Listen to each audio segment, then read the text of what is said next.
So the Affordable Care Act is no longer affordable.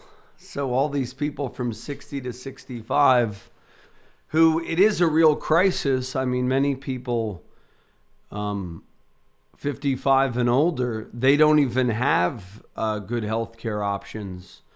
But isn't the problem more about cost containment? Meaning, if we don't drive the cost of healthcare down, so let's say we put everybody 60 and over on Medicare, then we put everybody, then that doesn't work out for those 50 and 60. So then we put all them on Medicare. Yeah. Aren't we going to need some type of cost mechanism to contain? You know, I've always thought that they should have 90% of health insurers be able to do whatever they want, just like car insurance companies. Total free market. And then that'll drive the costs of care lower. And then you have a 10% option for the poor, the indigent, and those who those health insurance companies don't want, because any other method is going to create like a death cross where there's so much cost. Because what's happening now is we don't have the individual mandate. So anybody, 20 to 40, they don't want to go on Obamacare because or the Affordable Care Act, because it's too much money. But they're needed precisely to drive the care of costs down. So it's an interesting dilemma. I think if we, lowering Medicare is nice, but I wonder it doesn't really solve the broader health insurance conundrum in America. Any ideas on that? Well, I think that's a very good point that, the prices are so high with Obamacare, the Affordable Care Act, that, they're high because the cost of care, because of what providers charge and hospitals charge, is very high. And I think the thinking behind having more people on the Medicare system or some of these other proposals like a public option is that those types of expansions of coverage, expanding Medicare would put people into an insurance system where the insurer, in this case Medicare, does pay a somewhat lower rate so that the cost of care is controlled a little bit. Medicare's the current amounts that Medicare pays to hospitals and to doctors are all based on how much that care costs to provide.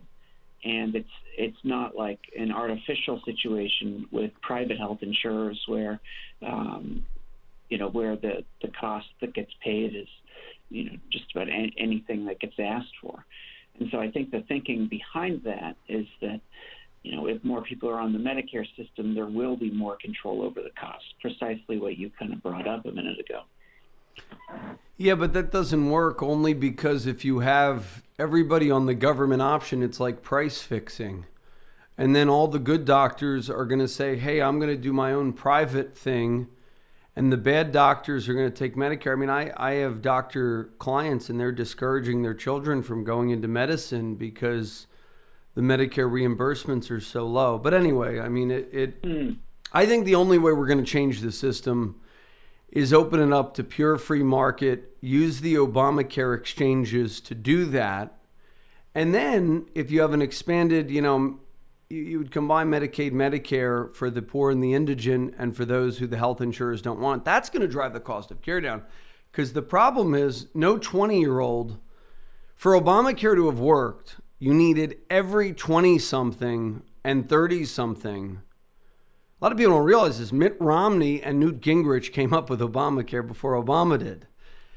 And the idea was that if you made health insurance like car insurance and you forced everybody to get it, it would drive the cost of care. But when people would get these huge tax assessments with the Affordable Care Act, they just kind of said, well, I'm not paying that. And then President Trump removed the mandate to buy health insurance. But so essentially, the Affordable Care Act is a ticking time bomb.